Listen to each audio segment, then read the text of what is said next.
Hey everyone, welcome to Past Lives and the Divine. I am Gina, and this is the podcast where we enjoy conversations about our connection with past lives and the divine out there and the divine inside each and every one of us. And we do this for healing, maybe making some changes, feeling a little bit better, and then also for a little entertainment. So in today's episode number 22, I'm talking about a few things. I'm going to talk about my upcoming podcast break. So it's a podcast break. I'm still doing events, online, group hypnosis, and I'm still seeing clients. So how you can access that information, how you can still play around with past life stuff, even though the podcast will be on a tiny little break until August. And then I'll also be talking about how you can help me plan out my podcast episodes from August of this year to December of this year. That's one of the things I'll be doing on my break. So I'll be talking to you about that. And then I will also be sharing a higher self guidance session that I did of September of 2018.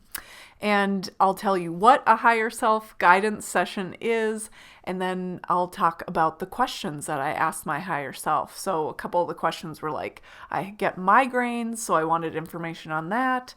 And then just like, I am quick to feel anger on the inside, not necessarily like let it out. And so I just wanted more practices around things I can do to prevent that anger, and then how to move that anger out of my body, just so it's not like stuck there and festering, if that's a thing. So those were the big questions I had. So I'll talk about that session. I've even like spliced in some audio for you to listen to. So we'll be diving into that. But before I dive in today, a couple announcements. Like I said, I'm taking a podcast break. During that break, I'll be planning my podcast episodes for the second half of 2020, and I would love to get your feedback. I would love it. So if you go to pastlivesandthedivine.com/subscribe, hop on my email list, you'll immediately get an email back.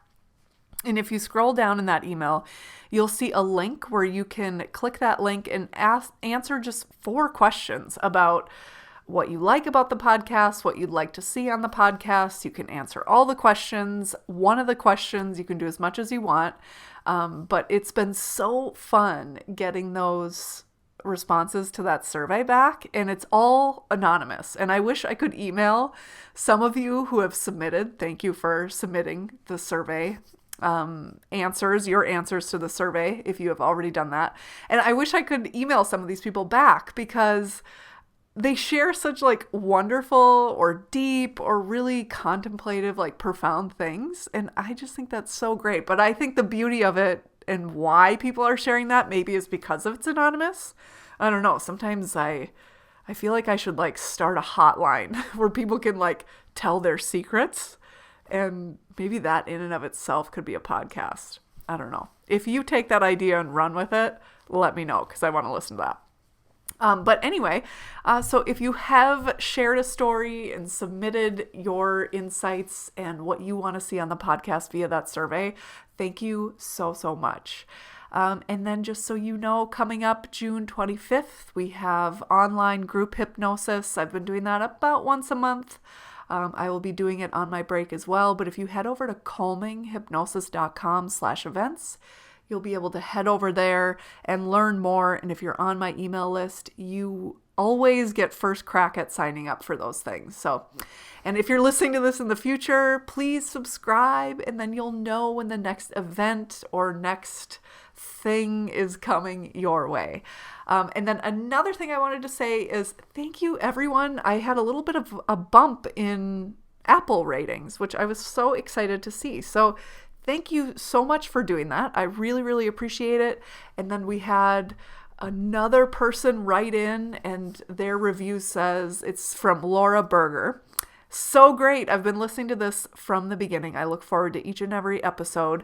I just love it. Thank you for your authentic self. Well, thank you so much, not only for writing in, but for listening and letting me know how you feel. I really, really appreciate that.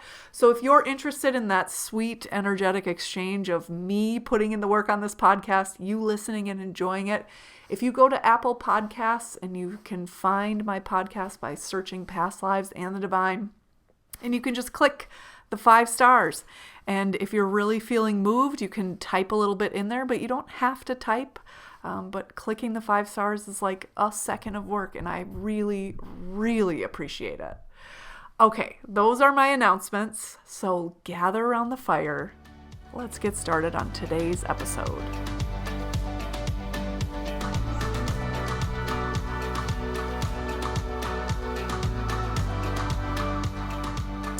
All right. Okay, first I'm going to talk about the podcast episode break, why I take these breaks.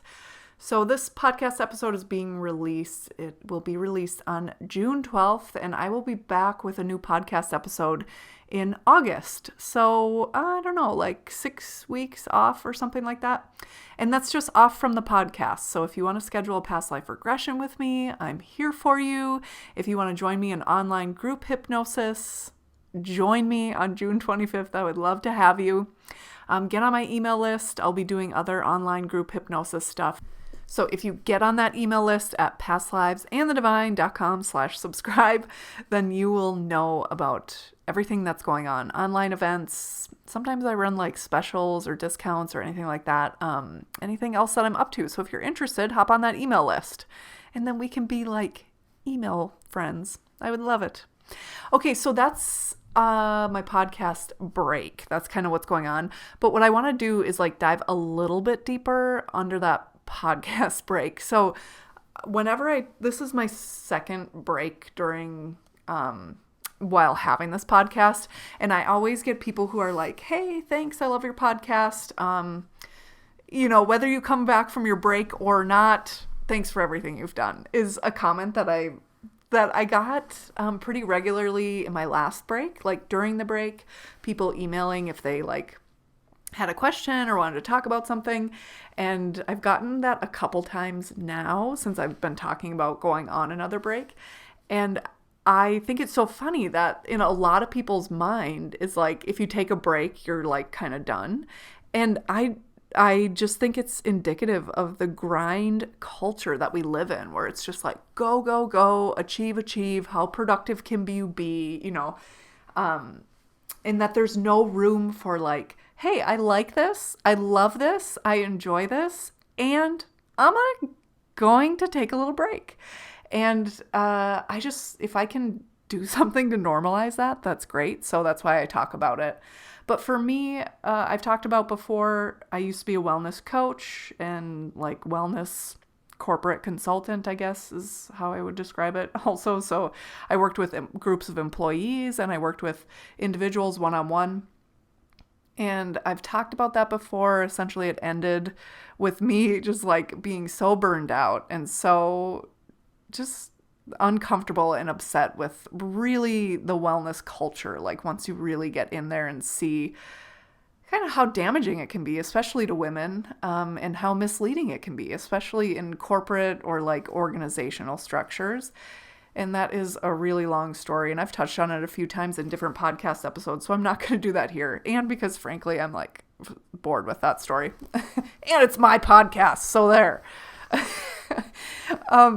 But in that, at the dissolving of that company that I created, something had broken within me. And I just don't have it in me to like grind beyond what I'm capable of. Like I have no desire to ignore my mind and my body to a point where I wake up one day and I'm just like, what the fuck is this life? Like, why am I doing this? I don't enjoy any of it anymore. And so for me, that comes with being like, I love this podcast. I love the conversations. Like I love rambling on in front of this microphone. And I really love it knowing that you all are listening and that a lot of you respond to my emails or hit me up on Instagram and like let me know what you thought of the experience, whether it was the at-home past life journey or an online group hypnosis thing that you've done with me or your session, or just being like, hey, I listened to your podcast and I really enjoyed this, or I listened to your podcast and here's a question that I have. I just absolutely love that. But at the end of the day, it is work that I'm not paid for. And it is yeah, it's work I'm not paid for. And so what I want to do is, because I love it so much, it's like I've put it in the cherish bucket. And because I love myself and I live in Minnesota, it's like, you know what? Summer is a time. I'm someone who loves to be outside, and summer is just like I could be outside all day.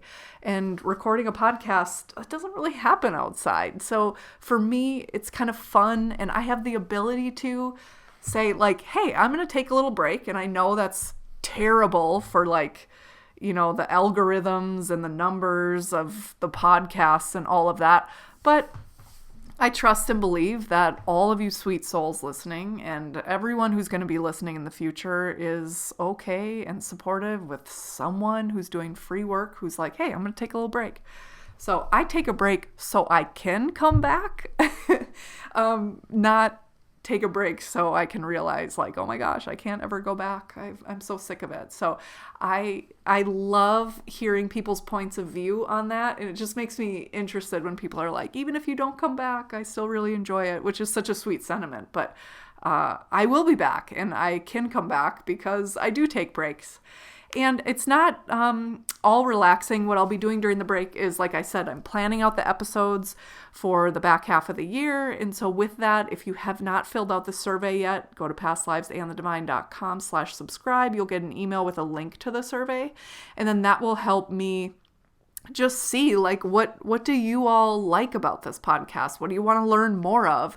And people have asked really great questions like, what do you think of earthbound spirits? What do you think of ghosts? What do you think of poltergeist entities? What do you think of aliens? How do you know when something is like divine energy or a malevolent energy? Like, how do you discern that? And so if you have any questions or things that come up when you're listening to the podcast, or you think maybe Gina might have a point of view on this, fill out that survey and let me know. And huge thank you and like virtual hugs to everyone who's filled out that survey. It's super short, but still, like, your time is your time, and I really appreciate you like clicking on it and typing up what you want to hear. So thank you so very much. Yeah, so that is a little bit behind the break. I just plan on spending a little more time outside, and hopefully I'll be a guest on some other podcasts. So I've been pitching other podcasts that I enjoy, people I really love, and hoping I've got 2 interviews that should be coming out during the break on other people's podcasts, which is fun. And I'm hoping to do more, but who knows? Maybe it'll just be 2. Maybe it won't be 10. I was going to say, maybe it'll be 10. I'm not going to do 10. This is a break, people. But yeah, so I've got those 2 on deck, so you can look out for that. Of course, I'll email you for it and email you when they come out. And then I'm also making the intentional effort during this break to be better at Instagram. Whatever that means. I'm trying to figure that out too, but just, I kind of post what I want, but I have all these ideas of how I could use that platform better, like sharing spirit guidance from past clients anonymously, or sharing more about certain clients' experiences that they might feel comfortable sharing in terms of like just like an Instagram post if it's anonymous, as opposed to a full-blown like podcast interview vulnerability hangover the next day.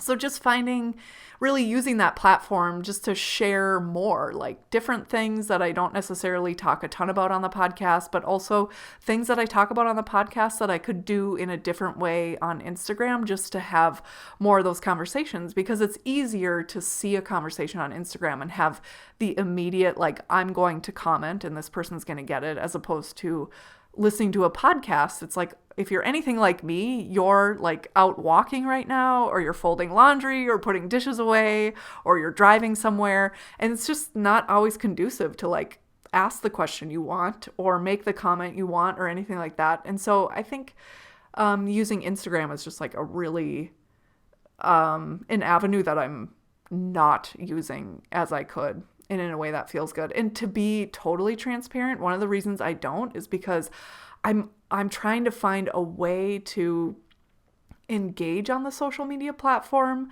that doesn't like feel gross. I don't know. That's not really descriptive, but to me, it's just kind of like this big popularity contest, and it's the rebel in me that's just wants to give the middle fingers to any popularity contest, and it's just like, yo, I'm good. I don't need that. I don't need that. But if I can get out of my own way and just like have more conversations like this, but on Instagram. Anyway, you guys maybe didn't need to know all my internal dialogue about that, but that's what I'll also be doing. So if you're like gonna miss the podcast and you're not following me on Instagram yet, if you go to Instagram, it's pastlives.tourguide, or you can look for my name, Gina Seaball. Let's see what else. I do not do Facebook because that just seems like the king of gross to me. And that's because when I was in the practice of using Facebook, it was a lot of like people from my past that, you're just kind of friends with them.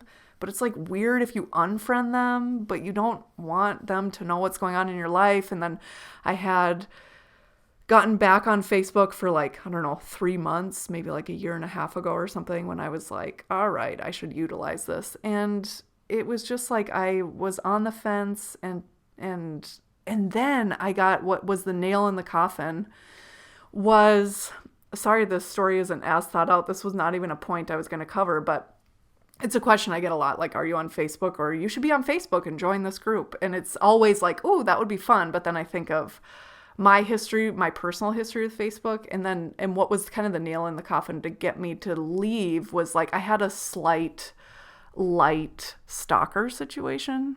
The women listening to this will understand what that means, where it's like, yeah, if I called this person out on it, they could easily deny it. But you can feel all their gross vibes. You catch all their weird things, And so someone from a job I had probably 10 years ago just kind of like resurfaced and was like, hey, insert gross comment. And I was just like, oh my God, fuck this fucking platform. Like, I will make it without it. And I know that can happen on any platform, but for me personally, that was just like always came through Facebook. I don't know. It was the positives didn't really outweigh the negatives. And that's just where I'm at right now. Who knows? Maybe I'll have a change of heart and get back on it. But for now, if you want to hook up with me socially, go to Instagram, pastlives.tourguide. Okay, so that's what we're covering today. So a little bit on my break. Let me know if you have any more questions about my break. It took me a lot of internal personal work on worthiness to be able to take a break and be like totally okay with it, because sometimes I think we feel like, oh, I should take a break. And then we spend time during the break feeling like guilty about it. Oh, what if so-and-so knew I was taking this break? Oh, I'm not being very productive. And for me, that really strummed like my sense of unworthiness. And so it's taken a lot of work on like self-acceptance, self-love, trust in myself, trust in my path, trust in the people around me, that you can take a break, Gina, and it'll all be okay, which sounds so simple and so basic, but I think that I'm not the only one who struggles with that. So if you're like, I wish I could take a break, and sometimes we're doing things and we just can't take a break, but oftentimes there are plenty of things in our life where we could just like take a break and plan to come back and just like totally rejuvenate.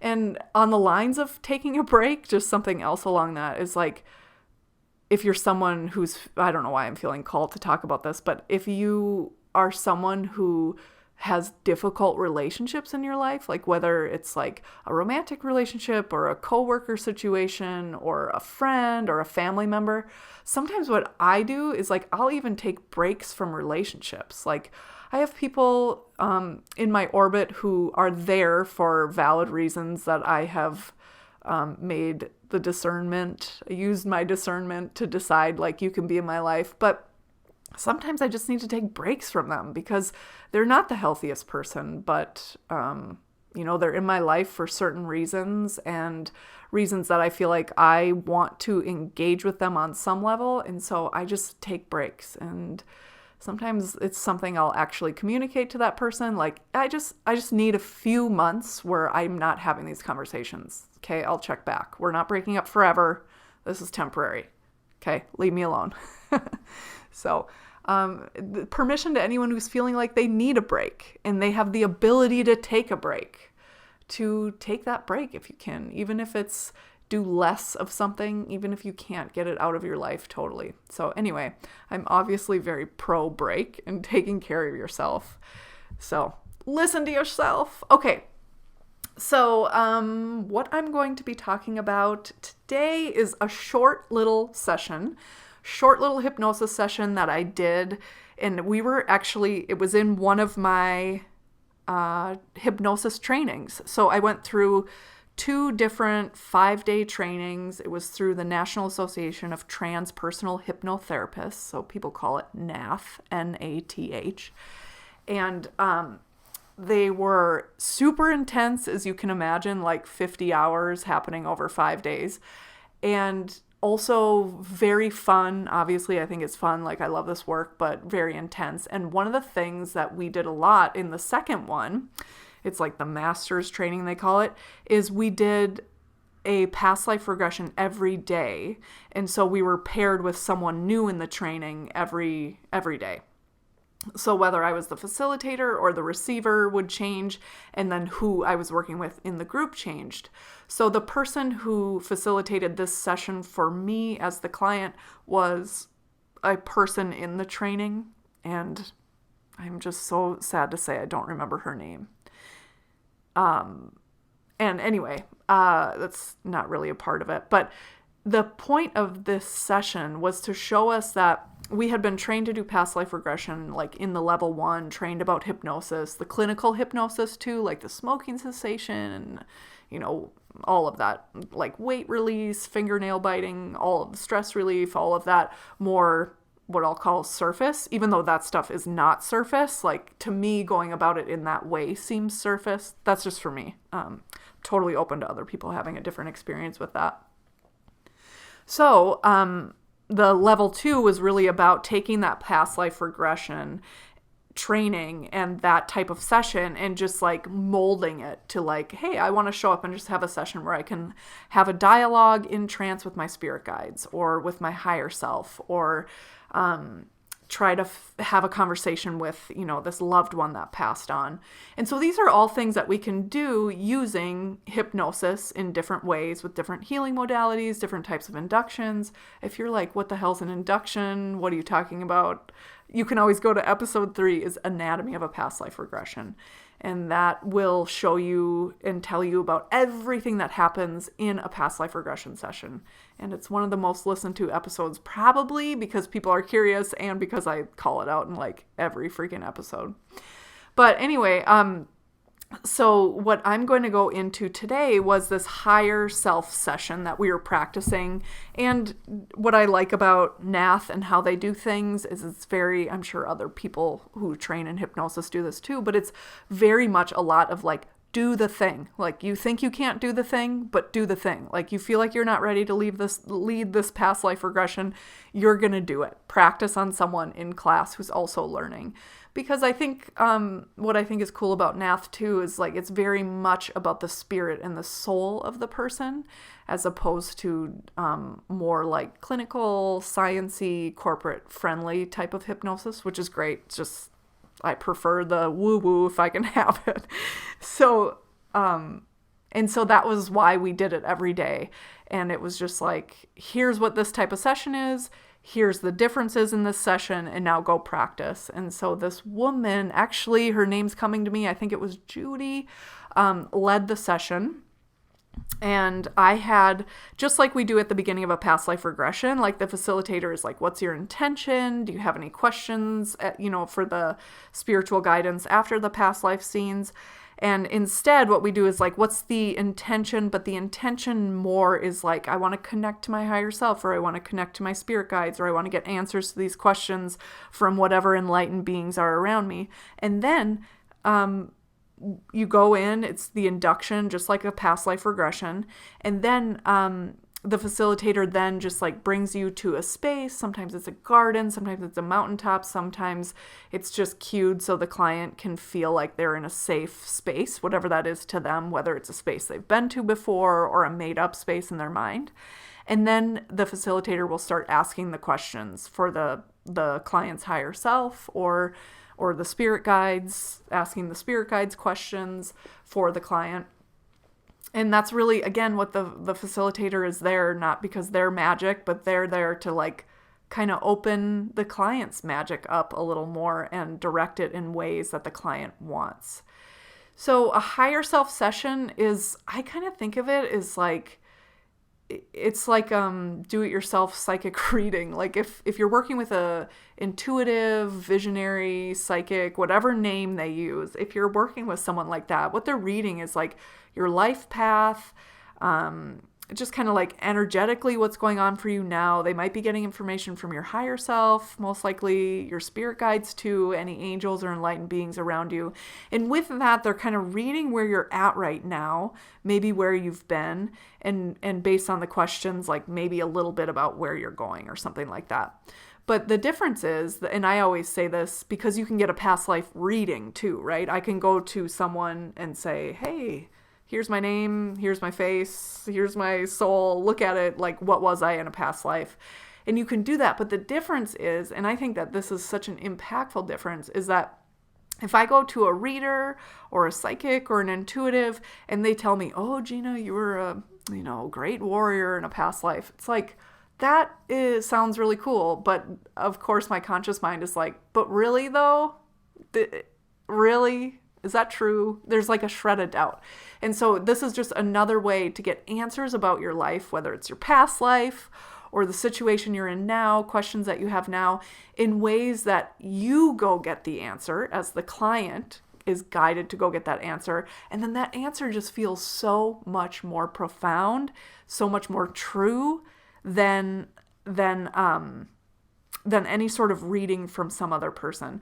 And so it's not only like the content that you get is so much more impactful in our lives, but then after we're in a situation where we went and got that information and it's like, holy shit, I'm that powerful. I got that. I saw that. I did that.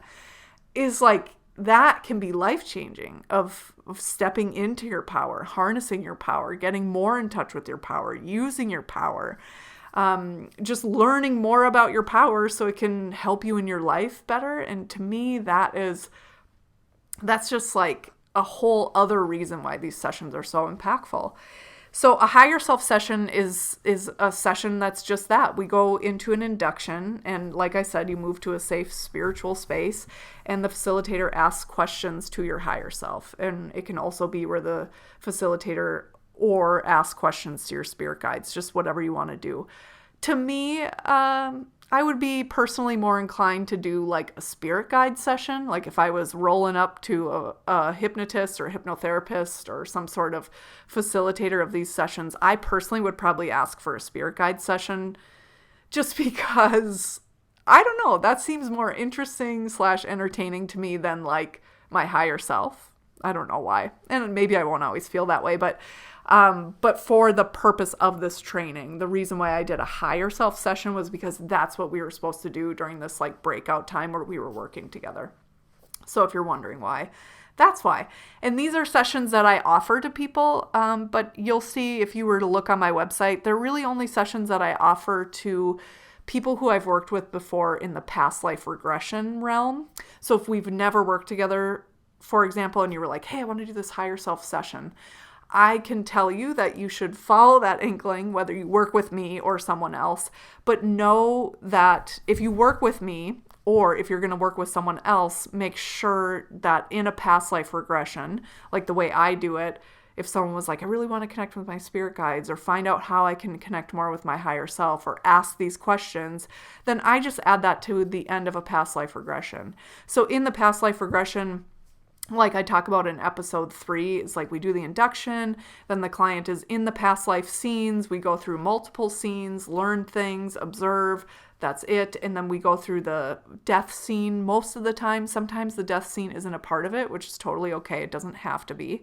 And then we learn things from the vantage point of the soul looking at that life, like, why did you see this past life? How does it relate to whatever you're struggling with now, whatever the intention for the session was now? And then we move from those past life scenes and we move into a space of spiritual guidance. And in that space is really the time where me as the facilitator or anyone else as the facilitator, if they do sessions like this, would ask the questions that you would maybe ask a psychic, like, what are these migraines about? What can I do with my anger when I feel it so often? And these are the ways that we can get that information. And I have clients do a past life regression first because I think we get a lot out of seeing a past life. It's so easy to look at other people's lives and be like, oh, you're doing A, B, and C wrong. You should do this instead. And the same is kind of true when we see a past life. It's really easy to see the correlations and the commonalities between that past life and how we're operating in this life, whatever those dynamics might be. But then we also get that space of safe spiritual guidance. So a higher self session or a spirit guide session is incredibly valuable. But I always encourage people just to do the past life regression because you're going to get more out of it. But there are people who have done past life regression with me and they're like, hey, I don't want to do that. I just want to pop in. I have these questions about my business. I have these questions about this relationship. I have these questions about this big change I'm going to make in my life. But they just want some spiritual guidance. Then we can go in, do the induction, put them in the safe space, ask the questions, and bring them back. It's just an extremely short session. If a past life regression lasts anywhere between like 90 minutes and 2 hours, 2 hours would be really long, but some of them go almost that long, then this kind of session lasts probably like 30, 45 minutes. Just depends on what's going on. I don't do it with first-time clients, just me personally. That's where I'm at right now. Maybe something will happen and that'll change. But the reason I don't do those sessions with very first-time clients is because I think that it can be kind of daunting, especially if a lot of people who are like me, that's not shocking that I'm attracting people like me, but like a lot of people are like me where they're like, oh, I don't know if this is going to work. I'm a little nervous. And so to then layer on those already nerves to be like, and now you're going to meet your spirit guide, I think could get in the way. Not necessarily all the time. It's definitely an earthly assumption that I am making based on my own fears and limitations. But because people get so much out of a past life regression, it's just, why not go that route instead? And then your mind is real primed. It's like training your brain to go get information from your subconscious mind, to go get information from your higher self and your spirit guides. So then when we go through all those past life scenes, you're refining that process in your brain. So by the time you get to the higher self, spirit guide, spiritual guidance portion of it, then you're like wide open and you just get clearer answers, more details, just more profound. It feels more true.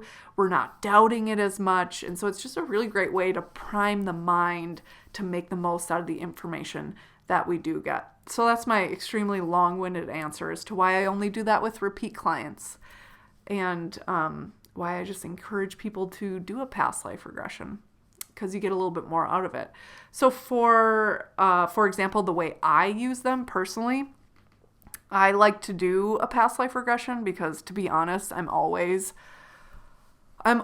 working on something. And I tell myself, and I choose to believe that is life on earth. I'm never going to be done. Like probably even when I die, I'm not going to be done. It's just not how I think things happen.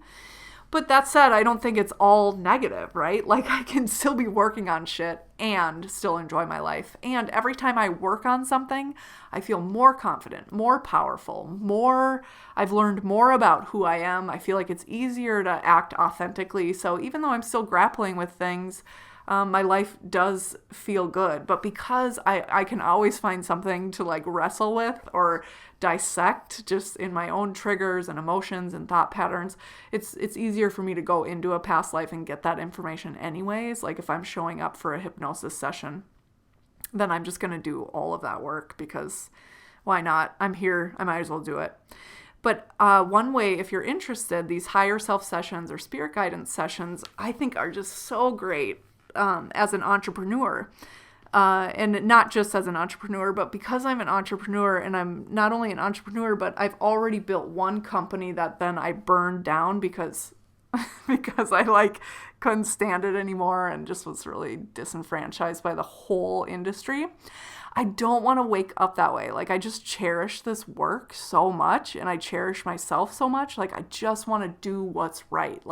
What's right for me authentically. And I know that when I operate like that, things are just going to feel better. It's going to be easier to make decisions, all of that. But sometimes in entrepreneurship, and this can be true no matter whether you're an entrepreneur or, a W-2 employee or whatever, then I think that we all encounter things in our life where it's ooh, should I do A or B? I could logically talk myself into either one, but I just feel so confused. And I feel that way a lot of well, should I do this or should I do that? Or I have this big idea with multi-pronged elements to this idea, and I'm oh, I don't even know how to roll it out. How should I do this? Should I do this first and then do that? Should I do that first?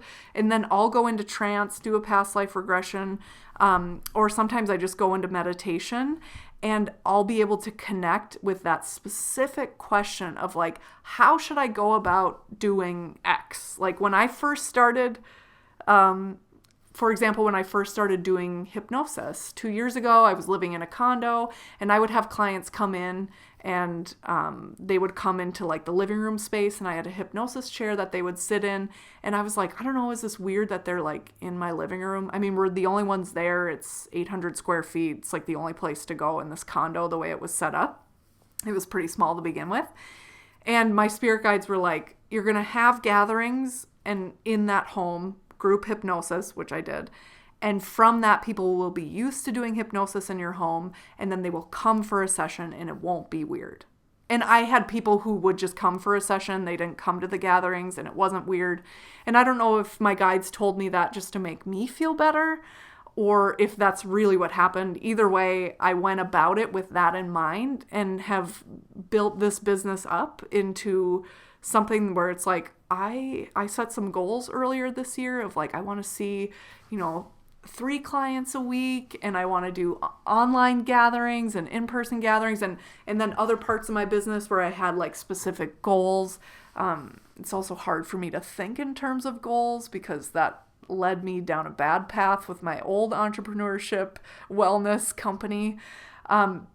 But really, it's about okay, now how am I going to do that? And bam, just with their guidance and with the help of their guidance, I hired a specific coach to help me. We just check in twice a month, and we've been working on some things, and it's shit, I'm already at my goals. It's what's next? I don't know. And when I get some ideas, then I'll run it by my spirit guides and my higher self in a session like this.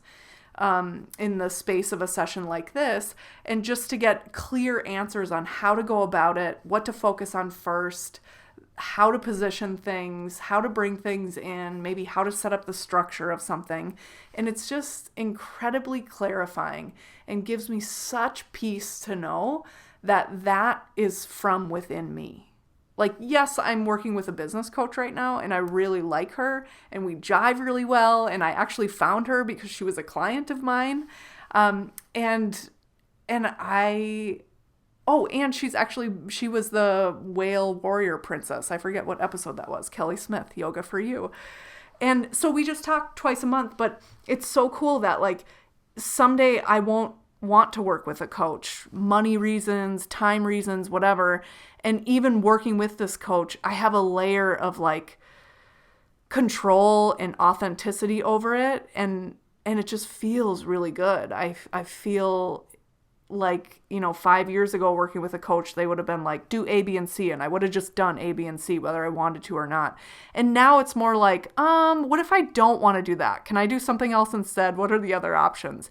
And that self-advocacy is something that I wanted to do before getting to know myself, before doing all this hypnosis and past life work, but I just didn't have it. I didn't have the knowledge. It was I want to love myself, but I feel like I maybe do, but like, who the fuck is that? And so all of this work is just to say, like, no matter what the decision are, no matter what kind of life you're trying to create, I just think all of us could be helped by utilizing this channel that we all have access to. It's our birthright. It's in our makeup, our biology makeup. It's in our energetic makeup, all of it. And so this is just another way that you can unlock that. Whoo-wee! Tangents. Okay. So let's should we get into this session, or you just want to keep listening to me ramble on? Okay, so here we go, moving into this higher self session. So like I said, this was in September of 2018, and I had my training peer facilitate the session, and I let her know the questions that I wanted her to ask my higher self so I could get those answers while in trance. And the first one really had to do about my migraines. Like, how do I get rid of them? Are they past life related? What's their purpose? What do I need to know about them? The cause isn't clear right now, but it also serves a bigger purpose. It's been a tool to do more work in terms of helping the physical body just become healthier in general. Sometimes, even though the path isn't clear, it's led me down a path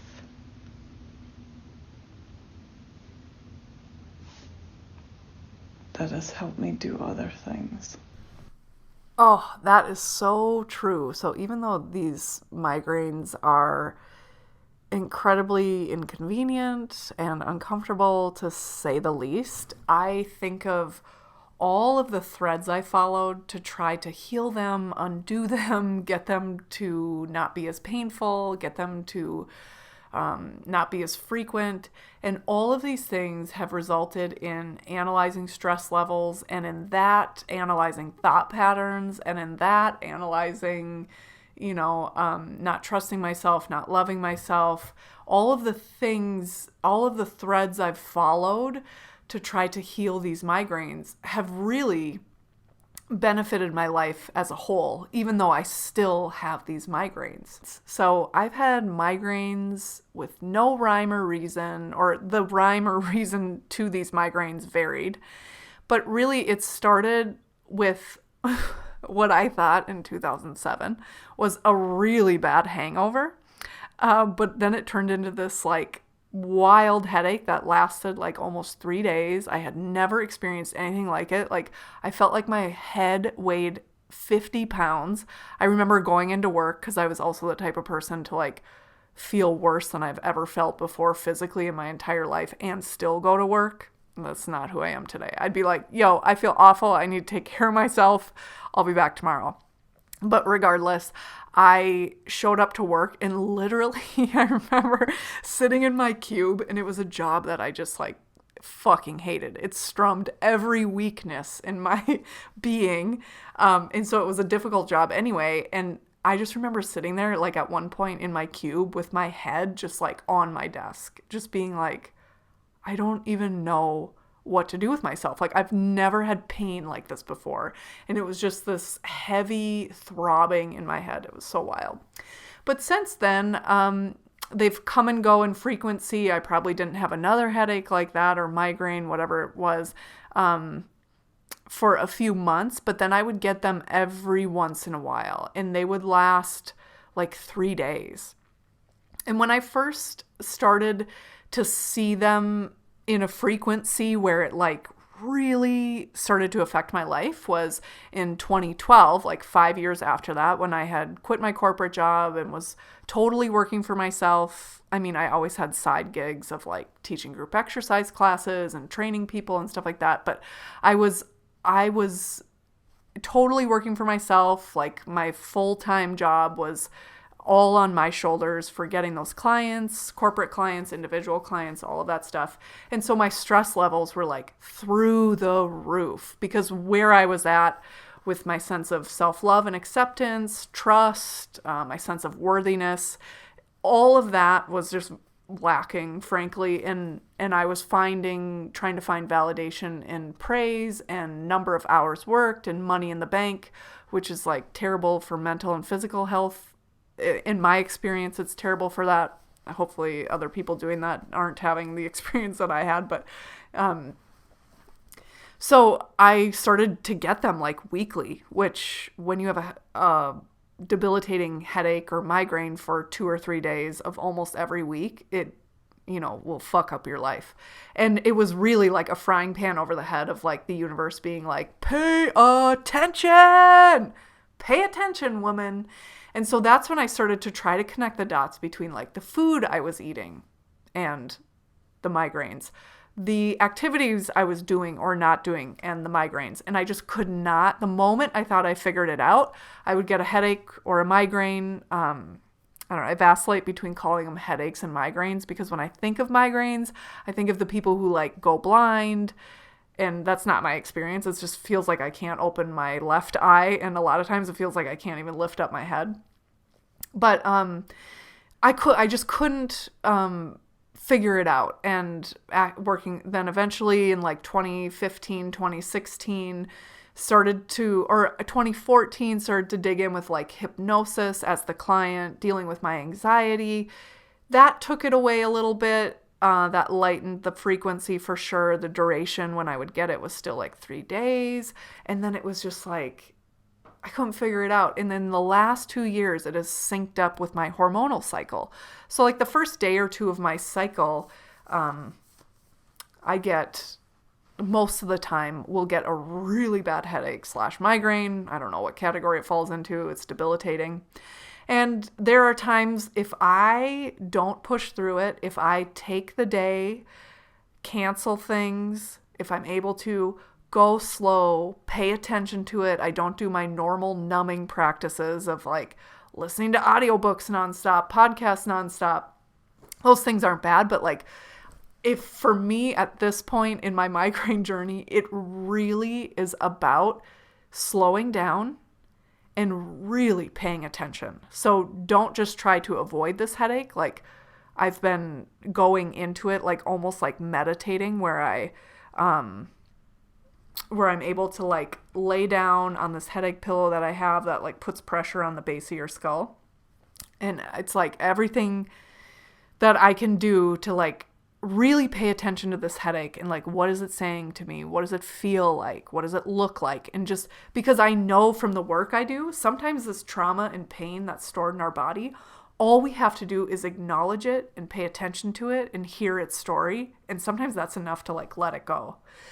But, life is life. Sometimes I get one of these really bad headaches / migraines and I can't cancel whatever's going on. Like either because I feel like I can't or like legit this thing can't be moved or this is really pressing and it's going to really fuck up my next month if I don't push through it.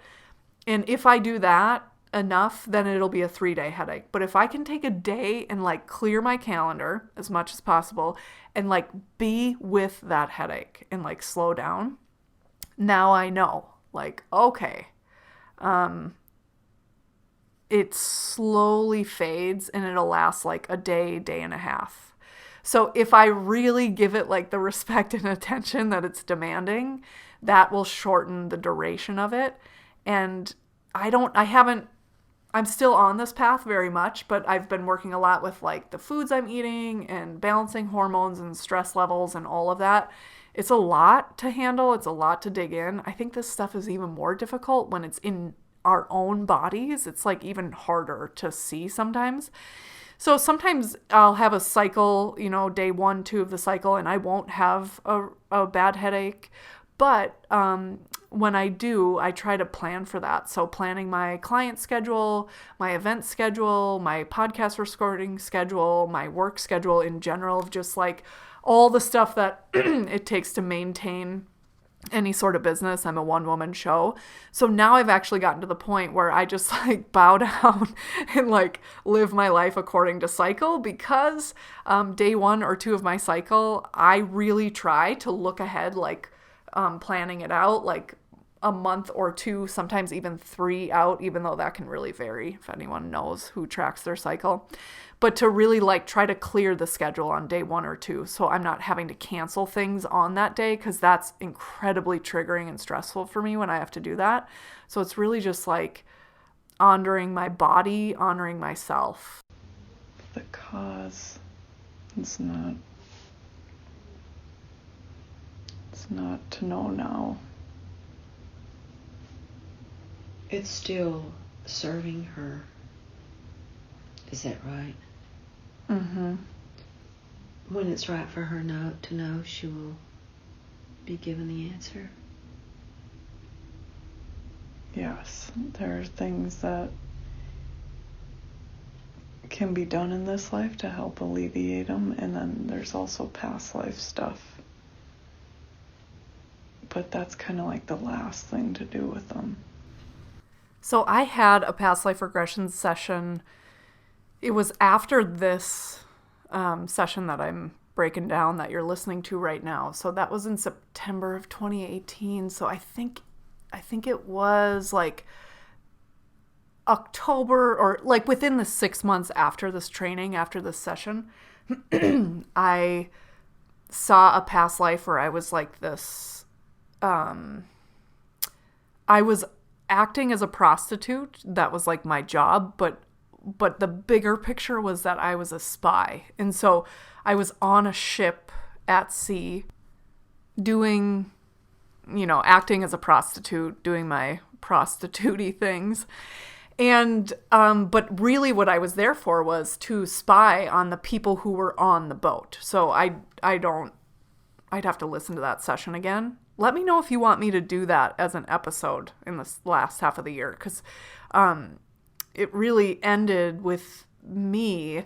What I was doing in this session, or what I was doing in that past life, was I was trying to get information on the people on this boat. And the people on this boat, I believe, I'd have to go look again, but they were like part of an oppressive, authoritative structure, government, something. And what I wanted to do was just get information on them, and then that was going to help me further some other agenda, which I don't remember now because I haven't listened to that audio in over a year. Let me know if you want to listen to that. But I was also a very powerful sorceress. So in that past life, I would, this is going to sound wild, but I would control the weather and make it chaotic. We were out at sea. And so it was like I was standing on the edge of this boat, like waving my arms like an orchestra conductor. And it was just like smashing waves and crashing thunder and lightning. And it was like I was controlling it all. And I would do that so it would be like chaos on the boat. And then no one would want to like hire me to do their sexual bidding. And so it was just something that I enjoyed doing, the sorcery stuff with the weather and the waves and the chaos of the elements.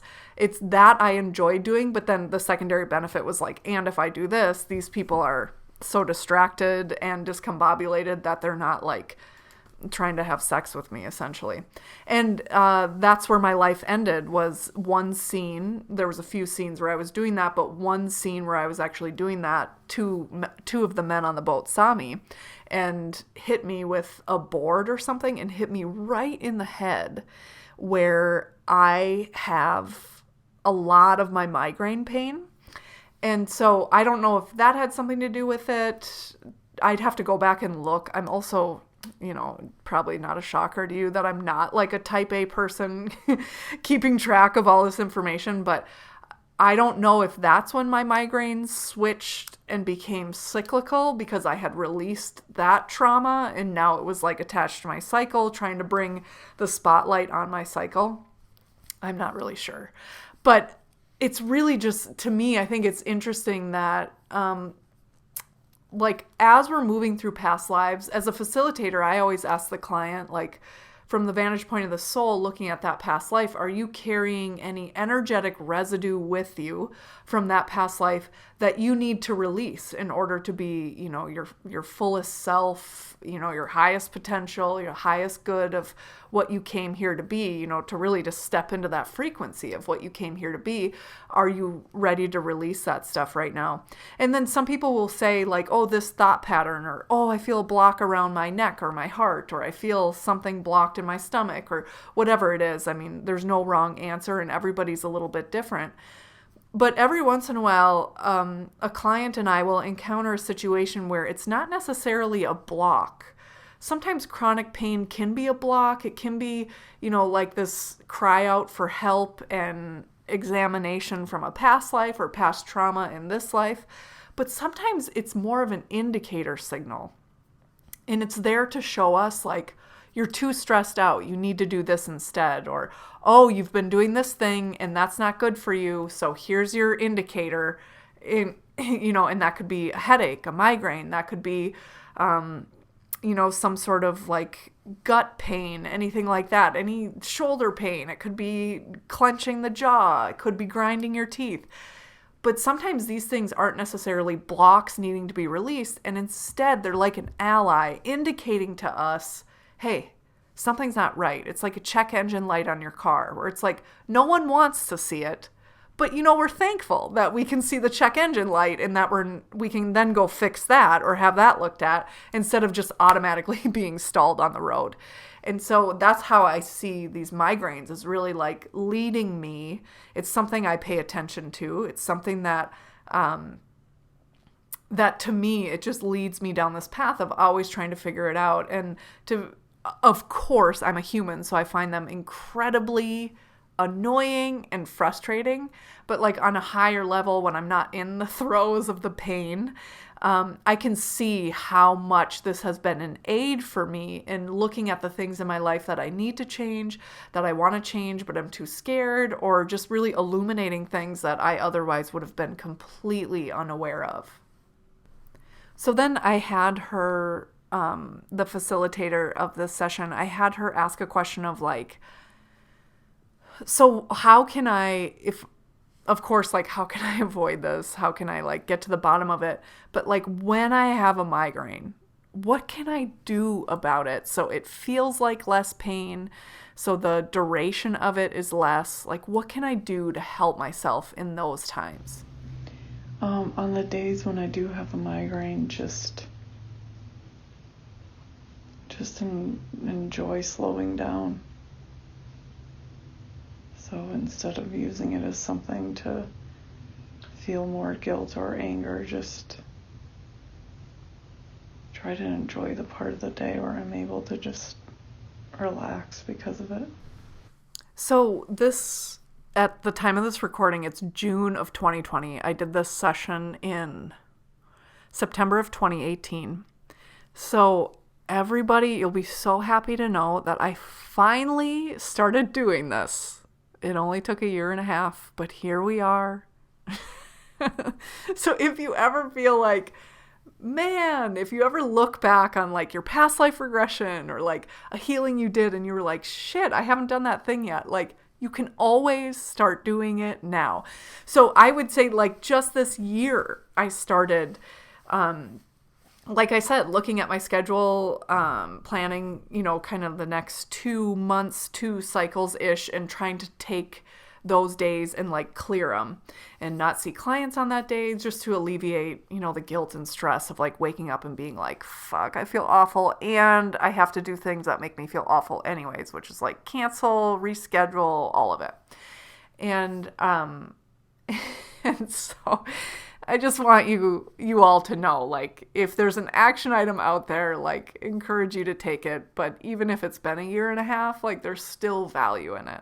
So, because I literally just started doing that. And it's so funny because in my last cycle, I was like, oh, okay, so it came on a Monday. The bleed came on a Monday. And so planning ahead, I hadn't really thought of it. Like, I wasn't really thinking of that. And I was like, oh shit, what do I have to do tomorrow? It was a Sunday. And I looked and I'm like, oh, I like don't have anything scheduled except for getting the bleed. And I'm like, oh my God, I love my past self for doing this for me. And it was just so interesting that like it happened. And then, oh, and actually I asked that question because I started getting one of my headaches and I was like, oh, that's right. It's like, about that time. And I was like, what do I need to cancel tomorrow? And I looked at my schedule and I was like, I don't have to cancel anything. Fucking right. Like, way to go, Gina, 1 month ago or 2 months ago or whenever I planned that.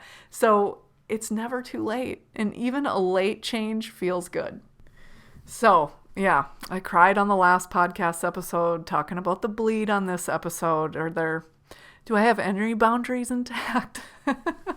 I do, like boundaries that actually matter to me, I guess. Okay, so then the next thing was like the facilitator had asked, so it sounds like maybe these migraines are a gift, which kind of makes you want to kick someone in the crotch when you're actually feeling the migraine. But when I'm out of it, yeah, I think they definitely can be a gift, especially looking in hindsight. So here's what I said in the session. To slow down and relax, and a gift in terms of more threads to follow to take better care of ourselves. So noted. I really feel like these migraines for me are like an indicator signal. I would love to get them out of my life.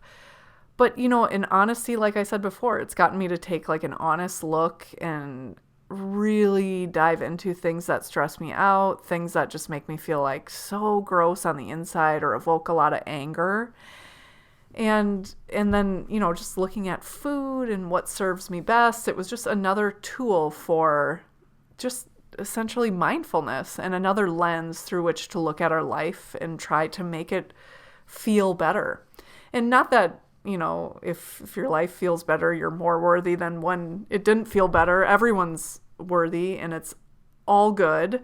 But man, it just feels good when we can look at something and be like, oh, I made a change and I'm feeling better overall. Even if you still have to eat a shit sandwich every once in a while, it's nice to know that that's overall making our lives a little bit better. That's just how I choose to look at it, because I don't know how else to look at it to make me feel better. And that seems true and it feels good. So I'm going with it.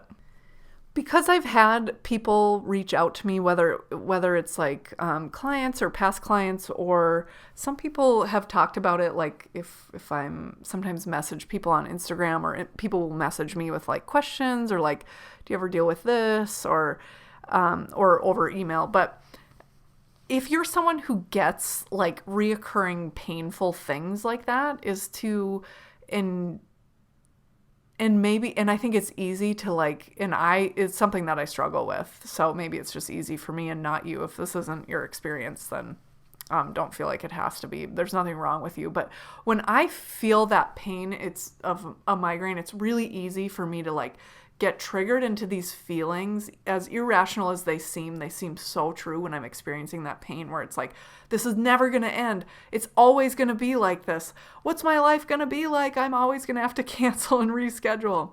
And it's just obviously not true. And so being able to see it as just simply for what it is, an indicator and a time to slow down, that's where I'm at with it. And so one thing, if you want to do a past life regression about it, like, of course, hit me up. If you have someone else who you go to, explore it there. That might give you some insights.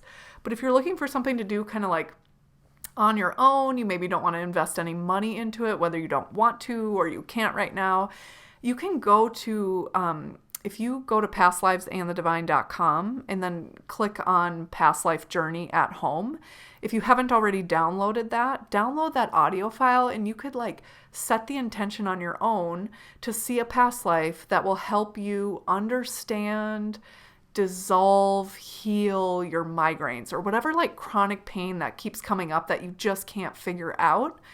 And so to me, like, that's something that you could do, and don't feel like you can only do it once. Like you could do it every day if you wanted to, and see how much information you get.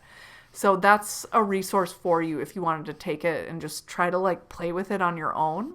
Sometimes I think we can lighten up the emotional triggers of this pain, the chronic pain that we can feel, if we can like, I don't know, use it as a tool of self-discovery. And some people don't feel that way, and that's totally okay. But for me, that's kind of my avenue to make it a little bit lighter, make myself a little more or a little less fatalistic about it all.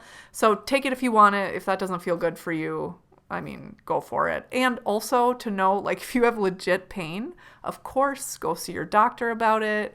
You know, take any like real big physical problems out of the equation, get the test done, have the conversations with your medical professional. This is, of course, not a replacement for that sort of advice or care. But if you're playing with it, it's your body. You can always take more than one avenue. You have the sovereign right to do it. And so that is there for you if you wanted to. Okay, so the next question I asked was about anger. So I am just someone who, I feel a lot of anger. I think partially maybe who I am, partially I grew up in a household with a lot of anger and yelling. So I don't know. I come by it honestly, and probably, you know, the environment in which I grew up in probably was just like gasoline on that fire maybe. But what I don't have a problem with my anger. I want it to be like rational, helpful to me. And then how can I make sure I'm moving it out of my body? Because I don't want these things sitting in my body and then I can wake up when I'm 80 and be like, I can't move my arms because I don't know what. So that's what I'm trying to avoid. So I had the facilitator ask my higher self, like, how do I make sure the anger is out of my body? Moving the body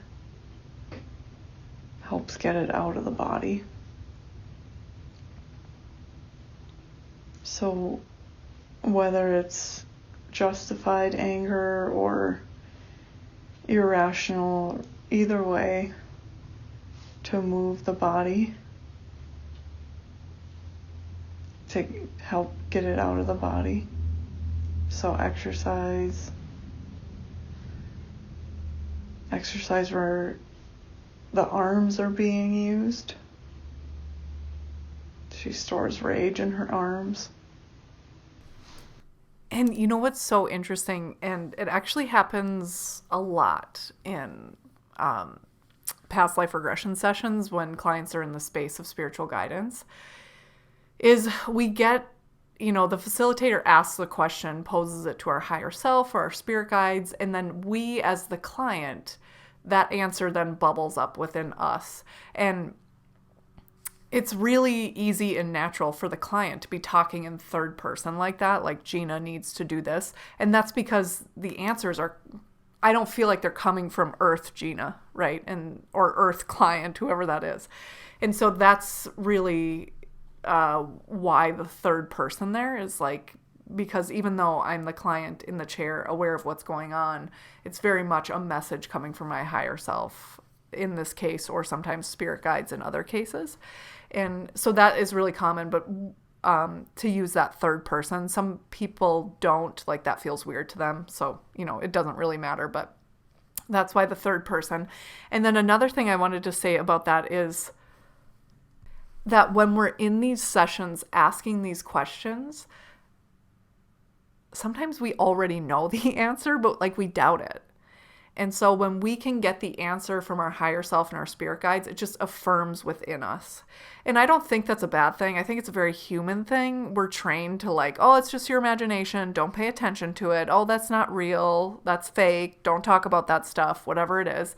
And so we're culturally trained to not pay attention to these things, or to seem like we don't know these things already, but that was something that I already knew. I already knew it. It already made sense to me. It was already something that I had done naturally. I've just always been someone who I feel better when I exercise. I don't know if it's because my mom used to exercise when I was growing up, but I've been like intentionally exercising for exercise, like, I don't know, I think since I was like 12 or something, super young. And of course, wrapped up in there is like dysfunctional thoughts about my body and food and movement. But it wasn't all that. It's always felt really good for me to move my body, and specifically things that I can do with my arms. So when I was in the business of teaching group exercise classes, I always had like a kickboxing class on my schedule. It just felt really good to like use my arms like that. I really like strength training with my arms. I love yoga because it's like a lot of arm work, and that's just always felt good. And so it's funny to me that it came up in this session that it was like, yes, move your body and that's how you can get it out, but specifically your arms.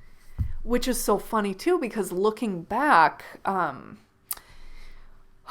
would classify myself as like, I wasn't always an angry kid, but like I was very quick to anger, and it was explosive. And like, for example, I would like ruin things that I loved just out of anger. And one of my earlier memories, it's not my earliest memory, but I was, maybe like 3 or 4, and I had this red record, like those little kid records. If you were a kid in the 80s, you probably had one maybe, but it was like, a miniature record, and it was the color red, and I don't even remember what was on it, but it was my favorite record.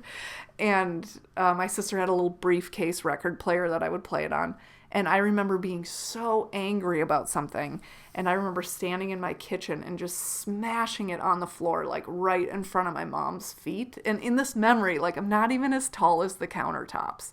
Like, I've just always been this like ball of fury. I think it's like I'm an Aries moon to anyone who's into astrology. And some people say that's my Aries moon. But it's so funny because that's certainly not the only example of me as a child becoming very angry and then like lashing out with my arms, whether it was like throwing a remote control across the room or whatever. And so to hear that from my spirit guides, where it's like it actually wants to move out through your arms, like you need to move your arms. It's like, oh, shit, I knew that. And so it's not like oh, God damn it, I need to listen to myself better. It's like I knew that. And next time I know something like that, I'm just going to go with it. Like, I don't need to sit down and have a hypnosis session about it. Like, I just know that about myself. If I'm doubting, I can go in and get affirmation. But I just think anytime we can affirm something we've already been thinking, it's just as valuable as like a new idea. Because anytime we can affirm like how truly powerful we are, it does amazing things for our life and our confidence and how much we love ourselves. And just, it's another way to know ourselves. So anger will help Gina see what she does and doesn't want in her life. And so it's important to become really mindful of the things that cause anger in her. Because for almost all of her life, or a big part of her life, she stuffed anger as soon as she was feeling it. And so it's undoing that reaction of mindlessly stuffing the anger as it comes up. So she becomes more aware of it. Mm-hmm. And then use it to take action. So to change the way I'm thinking, to change my perspective, to change my schedule, to change clients, to change jobs. So it's a guide for setting up a better life, because now she has the control to do that. She can do that. And then as she does that, it'll just be less anger. Less anger that feels out of control. I just think that's so valuable because, especially as women, a lot of times our anger is like really squelched really quickly. I mean, an angry woman is like something that makes a lot of people uncomfortable. And there's so many reasons, right? Like, I'm not like blaming my parents for this one. I don't really blame them for anything. But like, in terms of squashing it, is like, it's just in my subconscious mind. I think it was just put in there that this behavior is unacceptable. And when I was younger, when I would do that, of course, I would always feel remorse. Like, I fucking loved that record, you know? And so just to be able to say, like, be mindful of it, stop ignoring it. It's not a bad thing. It's actually an indicator of like when you're bumping up against the things that you don't like. So if something makes you angry, don't try to fix that anger. Like, of course, look into it if you've never looked into it before and see if you really want to be angry. But at this point in my life, if that's something that I experience, then I just say like, what's making me angry? And then whatever that is, I can either change it, get rid of it, trade it in for something else, or change my point of view about it if I can't get it out of my life right now or ever. So that's what I think was really cool there, where it's like, it's time to stop pretending like anger's bad and you're ignoring it. Like, you've been trained to do that, and now we're not going to do that anymore. That all emotions are tools, and to just pay attention to them, and so you can see what more of what things you want in your life, and see the things you don't want in your life. And then you'll be living your life that's part of your intuition, instead of doing what you think you should do, or what I think other people will find okay. So all emotions are tools. All emotions are tools. I think that's so simple and seems so small, but it's one of those things where it's like, oh, yes, all of them, right? Like, it's easy to look at the positive emotions and be like, yes, I want more of this. But like, how often do I really pay attention to, after a lifetime of pushing it down, how often do I pay attention to like the negative stuff? And I'm not talking about like the catastrophic, like big emotions that you just like, you could not numb your way out of, but just even the little everyday things that just kind of grind my gears every day, and just starting to pay attention to those emotions and those thought patterns. And that's something that I've been in practice of. I think I started doing that when I was like 25 or something. So I'm rounding the corner on 40. So it's been a while, but I'm not always like the fastest learner. I kind of learn in layers a little bit, but I get there. I feel like I'm getting there. I'm so close. So after that, Judy had asked me questions about my fear of heights, and that one was very quick. That questioning was very quick, because it was just simply like, I almost got the feeling that that my spirit guides were like, boring, this doesn't matter. Like, none of this matters. And it was crazy because it talked about like, there was this blip of like, I don't know, there might have been a past life. Here are some grounding activities you could do. Here are some visualizations you could do. And it was just essentially like visualizing myself doing the thing that evokes my fear of heights. And then it was like, this isn't a fear of heights. It's like a fear of big things, like big open spaces. It's why, like, if I'm next to a very like super tall building that's like, say, tens of stories high, like 30, 40, 50 stories high, it's hard for me to like look up at it. Like, I feel like I'm gonna like fall off the earth. If I'm really high up looking at something, I don't have a problem looking down. I have a problem looking up. Like, looking up, I feel like my legs are melting, you know? Alex and I go hiking a lot, or we used to. It seems like such a long time since we've been anywhere, but like, often two things that stick out is like hiking Half Dome in Yosemite, and like getting to the part where it's just like sheer granite. It's just like, I just have to sit here. Like, I'm frozen. I can't move. And I would be like a liability to myself and the people around me on just like the last quarter mile of the hike or whatever it is, where it's just like sheer granite and then just like ropes getting you up to the top. But that's not, I don't hike to get to the top. I hike because it's beautiful. It feels good. Alex and I always connect really well in nature. Like, I never feel better about myself than when I'm like dusty and sweaty hiking, and it's just, it feels so good. And the same is true, like, we were in Banff Oh gosh, that was a couple years ago now already. But it was the same thing. It was like this big, beautiful hike. And it was like, I get to a spot where I go only so high and I'm just like frozen in fear. I feel like I'm going to fall off the earth. And it's just the most bizarre thing. It's just like a certain height. You know, I don't know if it's like 9,000 feet or something. But basically my spirit guides were just like, that fixing that, yeah, you would enjoy your life more, but it's not really holding you back that much. You know, it's like you just don't do the last like little bit of these big hikes, but is you know how to manage it to keep yourself safe. And it was really just, I felt like my guides had stepped in and were just at that point, they were just like, this isn't a part of your life path. Like you can fix it or not. It's kind of layered, but you're doing fine without it. And so I just really got the thought of like, you've got plenty to work on. Like this is so small. You can work on it if you want, but it's not like soul evolution stuff, which I thought was an interesting answer. Because it can be easy to think that like when we're on this path of conscious path of awakening or evolution, I mean, we're all on a path of evolution. It's just, are you conscious to it or not?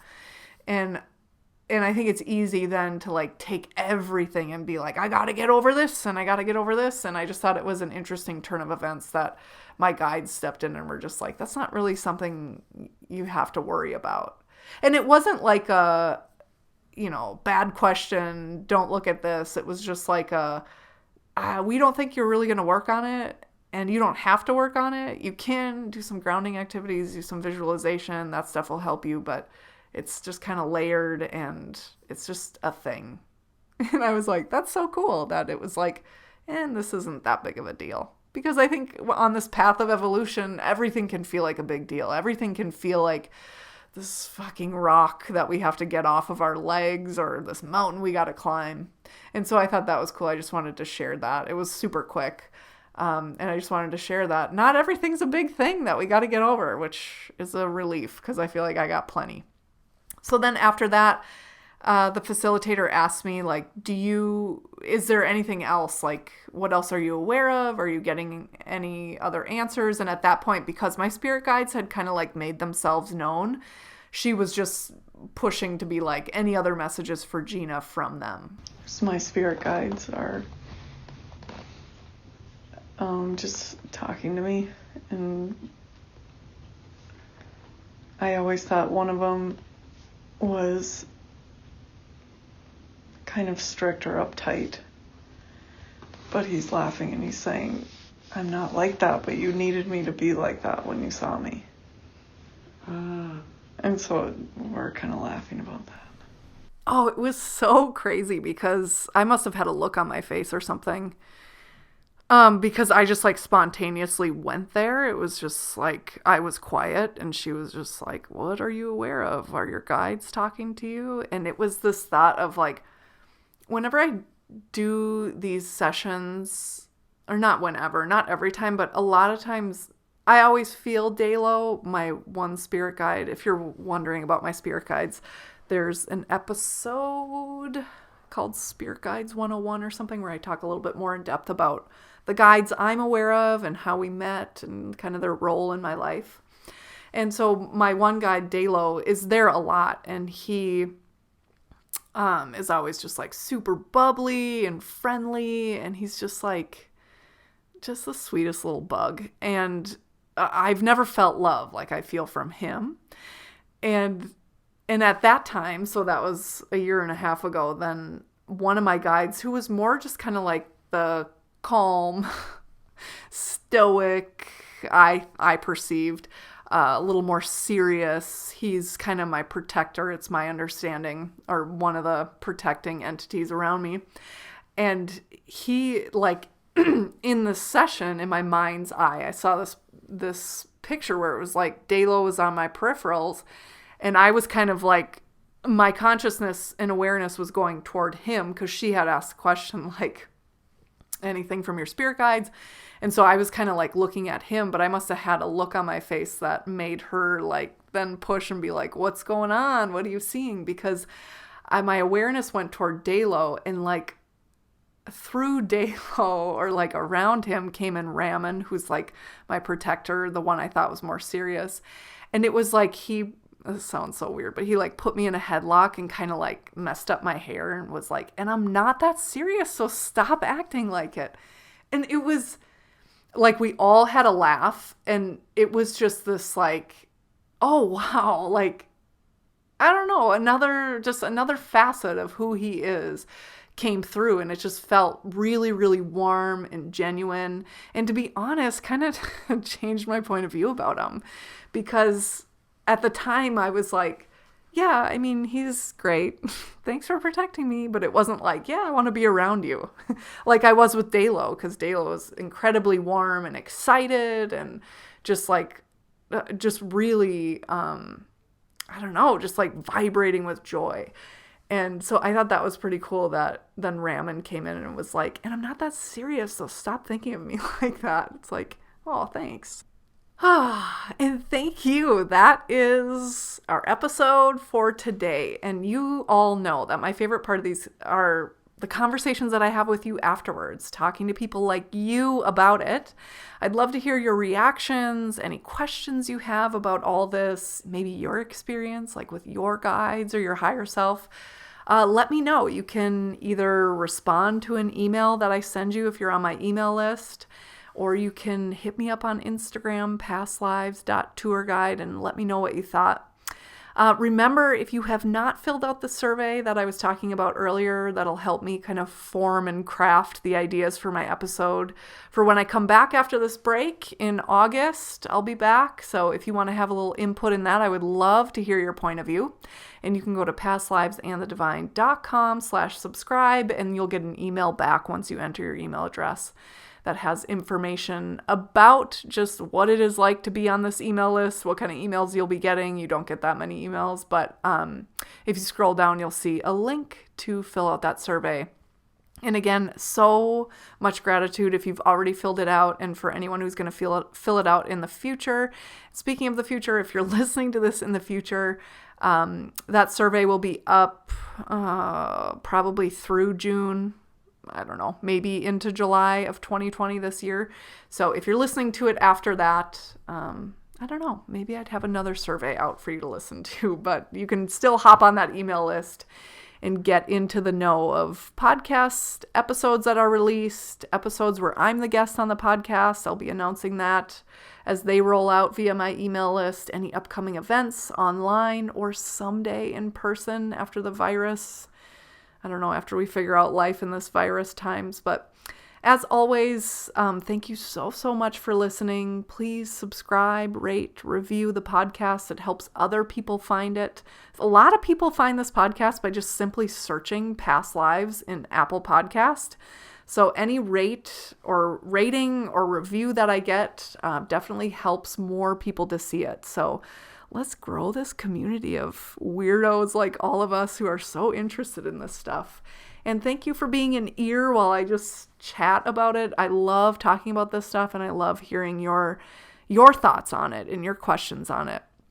So thank you for listening and being open to the power of our past lives and all of our eternal soul experiences while we walk this earth together. And just like everything I do or say, take anything that makes you feel better, and anything else, just leave it. I'll see you after my break.